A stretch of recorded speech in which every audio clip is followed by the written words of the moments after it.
Assalamualaikum warahmatullahi wabarakatuh dan salam sejahtera semua.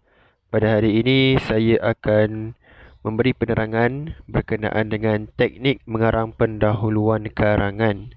Jadi pada hari ini cikgu akan memberikan kamu penjelasan untuk bagaimana untuk menghasilkan perenggan pendahuluan menggunakan formula yang telah cikgu pelajari. Apakah teknik itu? Teknik itu dinamakan teknik Sila. Teknik Sila, okey.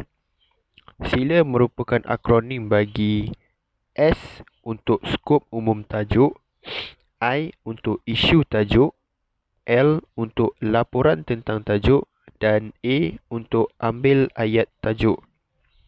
Jadi kita pergi satu persatu. Dalam perenggan pendahuluan, ayat yang pertama mestilah ada S, iaitu skop umum tajuk. Keterangan untuk skop umum tajuk ialah ayat pertama boleh dimulakan dengan menyatakan kenyataan umum tentang tajuk yang hendak dikarang. Seterusnya dalam perenggan pendahuluan, menggunakan teknik sila ini kita mestilah ada I, iaitu isu tajuk.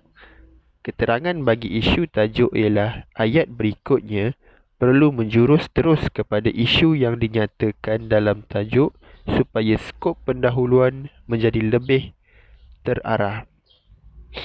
Seterusnya, dalam perenggan pendahuluan mestilah ada L, iaitu laporan tentang tajuk. Keterangan bagi laporan tentang tajuk ialah nyatakan laporan tentang tajuk.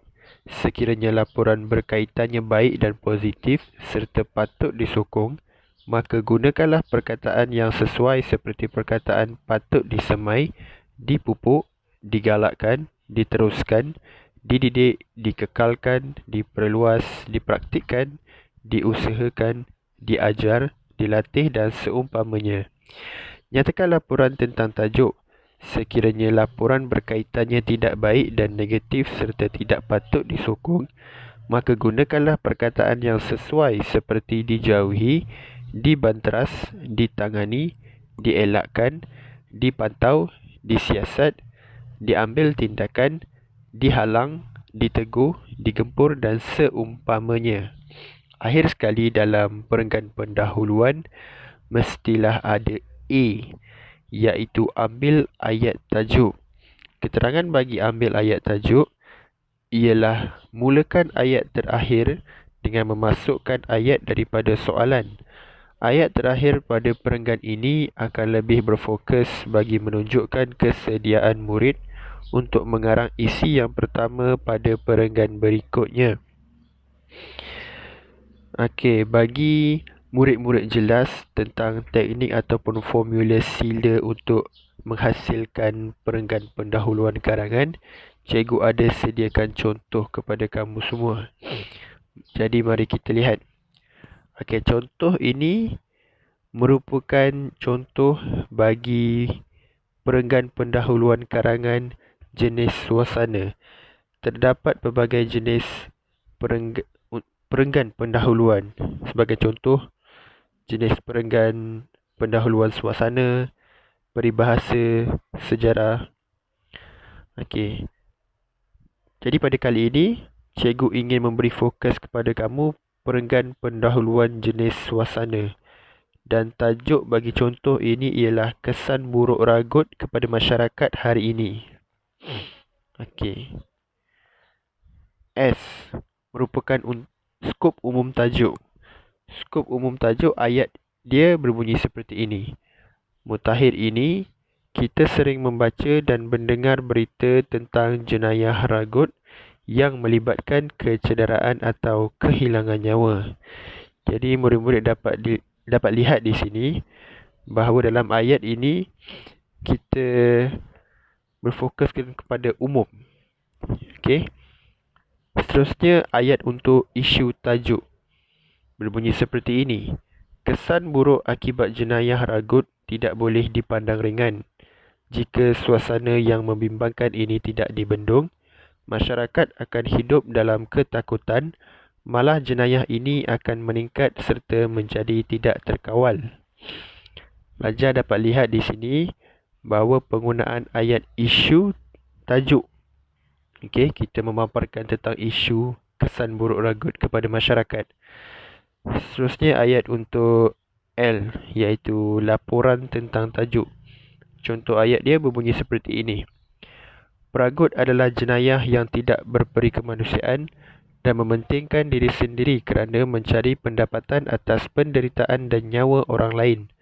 Laporan menunjukkan cara mangsa diragut adalah dalam keadaan leka, sentapan ganas, mendadak, ditendang, disirit, malah ada yang dihentak dengan topi keledar jika melawan.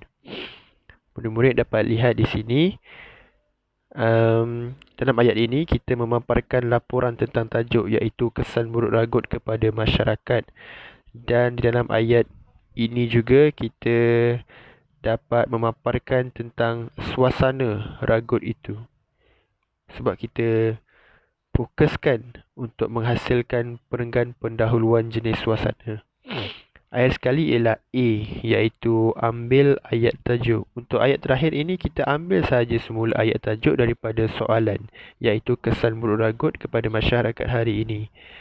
Okey, ayatnya berbunyi seperti ini. Jelaslah bahawa banyak kesan buruk akan timbul jika jenayah ini meningkat serta menjadi tidak terkawal. Okey. Dalam cikgu baca perenggan pendahuluan yang lengkap. Okey. Mutakhir ini, kita sering membaca dan mendengar berita tentang jenayah ragut yang melibatkan kecederaan atau kehilangan nyawa. Kesan buruk akibat jenayah ragut tidak boleh dipandang ringan. Jika suasana yang membimbangkan ini tidak dibendung, masyarakat akan hidup dalam ketakutan.